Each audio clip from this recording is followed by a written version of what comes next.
Une promesse reste une promesse. Lors de ma dernière vidéo, je vous avais promis de venir avec ce que l'on appelle l'analyse des tâches ou bien analyse de la fonction. Donc, merci de votre patience. Aujourd'hui, je suis là pour respecter cette promesse. Mais avant, je vais récapituler un petit peu ce que nous avons vu la dernière fois, étant donné qu'il y a tellement de temps que l'on n'était pas ensemble. Donc, je le trouve vraiment juste de revenir un peu sur ce que nous avons vu la dernière fois. La dernière fois, j'avais parlé de comment commencer un processus de dotation. Nous avons vu que pour commencer un processus de dotation, on doit se rendre dans la planification stratégique de l'institution. Et nous avons vu comment est-ce que l'on peut avoir accès à la planification stratégique de l'institution. C'est de consulter le plan d'exécution pluriannuel et puis dégager le plan d'opération annuel. Et à partir de ce moment, dans le plan d'opération annuel, on va déduire les ressources humaines que l'on va avoir besoin sur une année. Et à partir de ce moment, on va travailler avec la planification stratégique de l'entreprise. Donc, à partir de la planification stratégique de l'entreprise, on va commencer ce que l'on appelle la planification des ressources humaines sur une période d'une année. Nous avons aussi dit que, normalement, pour déterminer la quantité des ressources humaines que l'on va devoir avoir besoin pour une année, l'on va, premièrement, faire une comparaison entre la prévision des ressources humaines, ok? La prévision des ressources humaines et la disponibilité des ressources humaines. Donc, à partir de la prévision des ressources humaines, c'est-à-dire les ressources humaines qui ont été planifiées dans le plan d'opération annuel, donc à partir de ce moment, on va vérifier la disponibilité des ressources humaines, c'est-à-dire les personnes qui sont en train de travailler pour voir, pour rapprocher la demande en ressources humaines et l'offre en ressources humaines. Nous avions dit aussi si la demande des ressources humaines est égale à l'offre des ressources humaines, donc on n'a rien à faire. Donc cela veut dire qu'on est en équilibre. Nous avons aussi vu si par exemple la quantité des ressources humaines disponibles est supérieure à la quantité que l'on va avoir besoin pour l'année, cela veut dire qu'on est en surplus. Et quand on est en surplus, on doit commencer par faire ce que l'on appelle restriction des embauches, réduction des heures de travail, des retraites anticipées, mise à pied, réduction en effectif. C'est tout ça que l'on va faire.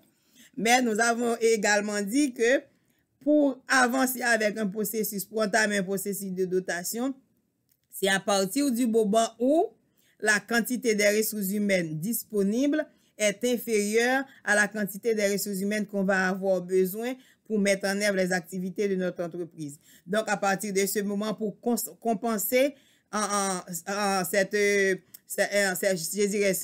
déficit, on va devoir penser au recrutement. Donc, j'avais dit, maintenant, c'est là que je vais répondre effectivement à ma promesse qui est de parler aujourd'hui spécifiquement de ce que nous appelons l'analyse des tâches. Donc, l'analyse des tâches, c'est le point, je dirais, l'un des points très, très importants dans un processus de recrutement. Et pourquoi c'est très important? C'est parce que, bien entendu, je vais vous expliquer à la fin l'importance de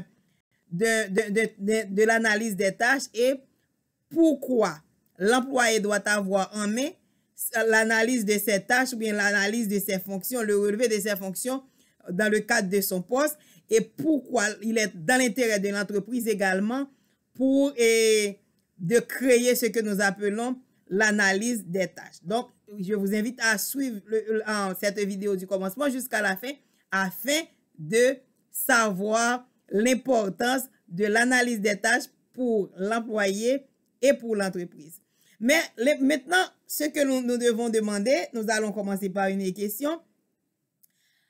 Par quoi peut-on servir pour faire ce que nous appelons l'analyse des tâches? Il y a plusieurs moyens que l'on peut utiliser pour faire l'analyse des tâches. Mais ce que je vais surtout vous parler, les techniques les plus courantes que l'on utilise pour faire une analyse des tâches. La première technique qu'on utilise, c'est la consultation des employés qui sont en poste, bien entendu, qui occupent un poste pour lequel on veut faire un recrutement. C'est-à-dire, imaginez que j'ai besoin de recruter, par exemple, une personne responsable des ressources humaines pour, par exemple, une nouvelle succursale. Donc, je vais devoir me référer à une généraliste en ressources humaines qui est en poste et à partir de ce moment, je vais créer ce que l'on appelle un questionnaire. Je vais préparer un questionnaire. Donc, la première chose à faire dans le cadre de cette activité, c'est de préparer un questionnaire que l'on va envoyer aux ressources humaines qui sont déjà dans le poste que l'on va pourvoir. Et puis, pour recueillir ces activités ou bien les tâches qu'elle effectue de manière quotidienne. Donc, c'est à partir de ce relevé des tâches exécutées, disons, à tous les jours, ou bien chaque semaine, ou bien chaque mois, ou bien occasionnellement. Donc, on va avoir le premier relevé qui va être servi pour constituer les tâches d'une personne pour un poste similaire. Parce que ce que vous devriez savoir, c'est que en dotation, en dotation, les postes, tout ce que l'on fait, c'est autour des postes, c'est pas autour des personnes, c'est autour des postes.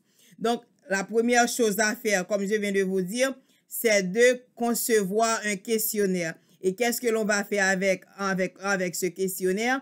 On va l'utiliser pour relever les activités des personnes qui sont déjà en poste afin d'avoir leurs activités de manière quotidienne ou bien hebdomadaire ou bien mensuelle. Et à partir de ce moment, on va commencer à avoir des informations sur le poste que l'on va créer. Donc, après avoir penché sur les personnes qui occupent le poste pour lequel on veut recruter, en deuxième lieu, on peut consulter les revues professionnelles ou bien les sites professionnels qui disposent d'un ensemble de postes similaires.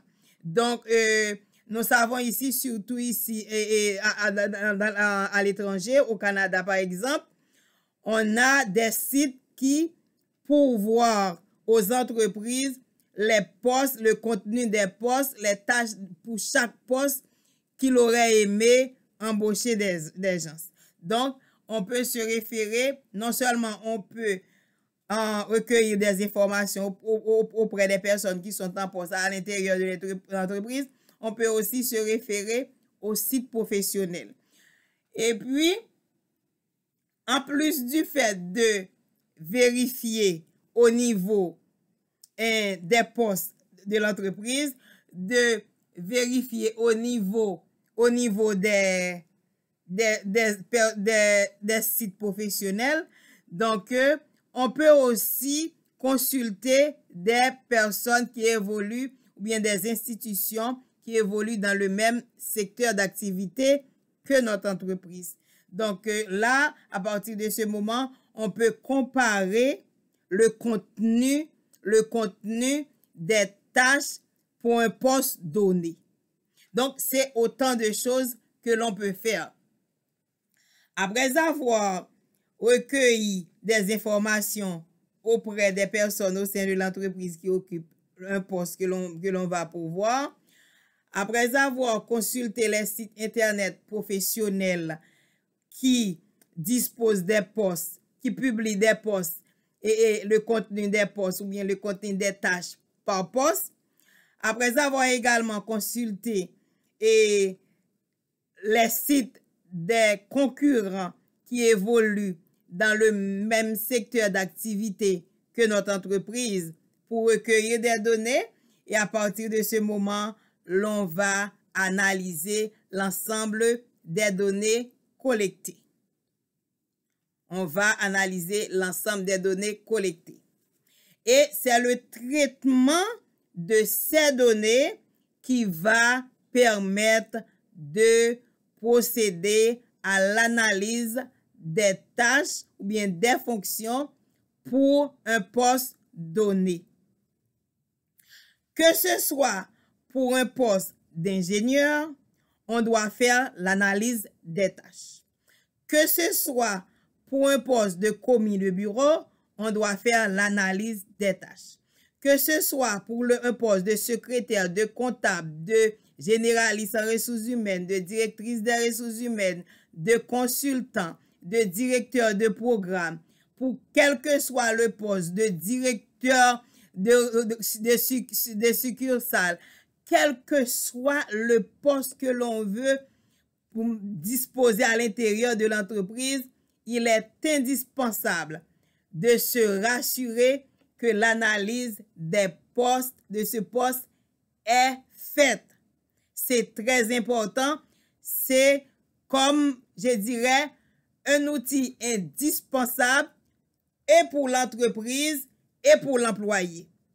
Et quand une personne est rentrée en poste sans cet outil, c'est comme un docteur que l'on demande de faire des opérations et qui n'a même pas de salle d'opération, qui n'a même pas d'outils, qui n'a même pas d'anesthésiste, qui n'a rien du tout. Et puis, il y a un malade qui est allongé sur le lit et puis il est venu pour une opération. Donc, comme c'est très, très important. Pourquoi il est important pour chaque poste de définir des tâches? C'est important pour l'employé, c'est important pour l'entreprise. C'est important pour l'employé parce que si l'on veut, par exemple, faire une évaluation de performance pour l'employé, cela doit passer par l'analyse des tâches. Si l'on veut renforcer le poste qu'occupe une personne, on doit passer par l'analyse de ses tâches. Si l'on doit donner une promotion à une personne, on doit passer par l'analyse des tâches. Ça, c'est du côté de l'employé. Mais du côté de l'entreprise, il arrive des fois, il y a des difficultés, des conflits par rapport aux employés qui refusent de mettre en œuvre les responsabilités qui lui sont confiées. Donc, si au début, l'entreprise n'avait pas donné une description de tâches à l'employé, l'entreprise ne va pas avoir en main rien du tout qui va lui permettre de discuter avec l'employé sur ses faiblesses et sur ses forces. De la même manière également pour l'employé, il se pourrait que dans le cadre d'une difficulté avec le superviseur qui pourrait dire que vous n'êtes pas à la hauteur de votre poste, le seul moyen que vous avez pour prouver que vous êtes à la hauteur de votre poste, c'est votre description de tâches. Donc, si votre superviseur, par exemple, vous dit que vous n'avez pas accompli, répondre à vos responsabilités, donc à partir de ce moment, vous allez tirer votre description de tâches et vous allez dire, voilà tout ce qu'il y a dans votre description de tâches et voici ce que vous mettez en œuvre de manière journalière, voici vos activités hebdomadaires, voici vos activités mensuelles et l'on va rapprocher les activités réalisées chaque jour, les activités réalisées par semaine et les activités mensuelles ou bien trimestriel et même semestriel. Et à partir de ce moment, on va dire, en fonction de ce qui a été défini dans votre description de tâche et en comparaison avec les activités réalisées, effectivement, cet employé-là, il a été à la hauteur de ses responsabilités.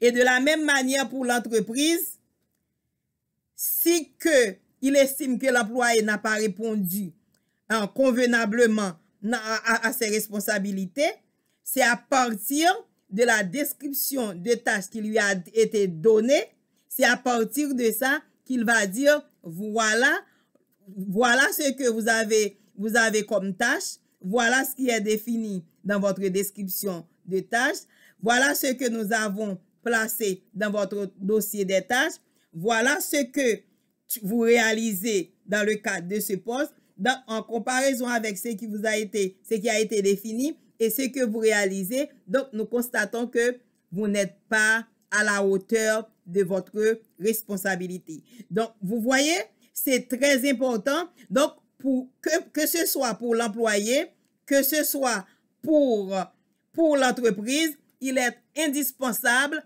il est important, il est même, je dirais, fondamental que chaque employé, pour chaque poste, dispose de ce que nous appelons une description, une analyse de tâches. Et le point le plus important encore, c'est le fait que pour la description du poste, donc l'analyse des tâches est une partie de la description du poste. Donc, si vous êtes directeur, donc pour pouvoir décrire votre poste, on va avoir besoin de votre analyse de tâches. Si vous êtes responsable administratif, chef ressources humaines, ingénieur, agronome, quel que soit le poste que vous occupez, commis de bureau, messager, si l'on va pour la description de votre poste, on va avoir besoin d'analyser les tâches qui vous seront ou bien qui vous sont confiées. Donc, c'est indispensable,